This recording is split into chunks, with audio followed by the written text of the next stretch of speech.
Bismillahirrahmanirrahim. Assalamualaikum warahmatullahi wabarakatuh.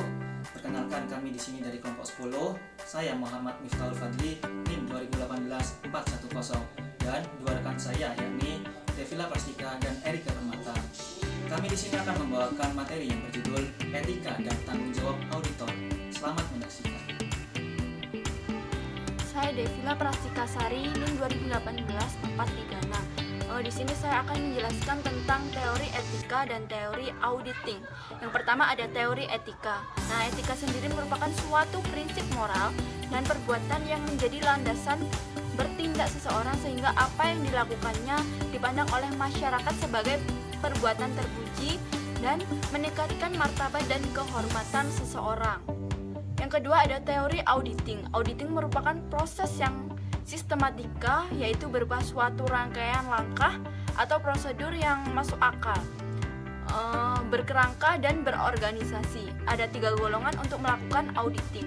Yang pertama ada auditing independen, yaitu auditing profesional yang menyediakan jasa kepada masyarakat umum, terutama dalam bidang atas laporan keuangan yang dibuat oleh kliennya.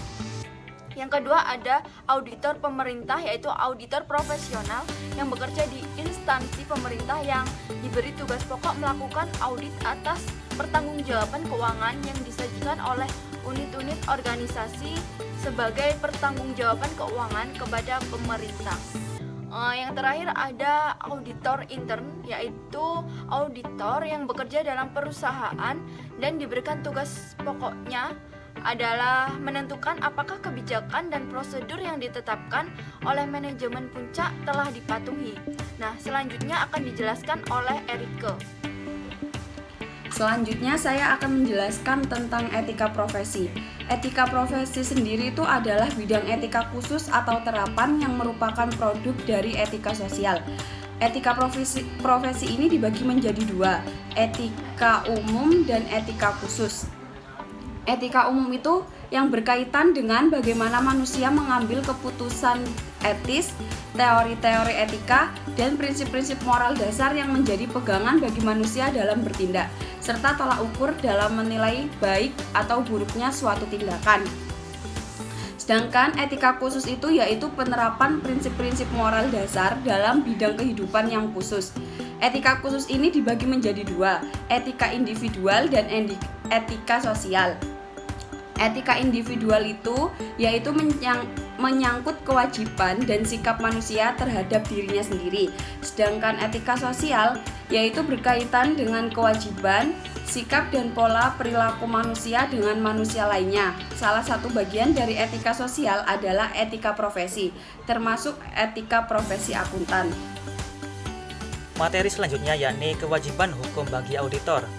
Auditor secara umum sama dengan profesi lainnya yang merupakan subjek hukum dan peraturan lainnya. Auditor akan terkena sanksi atas kelalaiannya, seperti kegagalan untuk memenuhi standar profesi di dalam kinerjanya. Tanggung jawab profesi akuntan publik di Indonesia terhadap kepercayaan yang diberikan publik seharusnya. Akuntan publik dapat memberikan kualitas jasa yang dapat dipertanggungjawabkan dengan mengedepankan kepentingan publik, yaitu selalu bersifat objektif dan independen dalam setiap melakukan analisa serta berkompeten dalam teknis pekerjaannya. Terlebih-lebih, tanggung jawab yang dimaksud mengandung kewajiban hukum terhadap lainnya.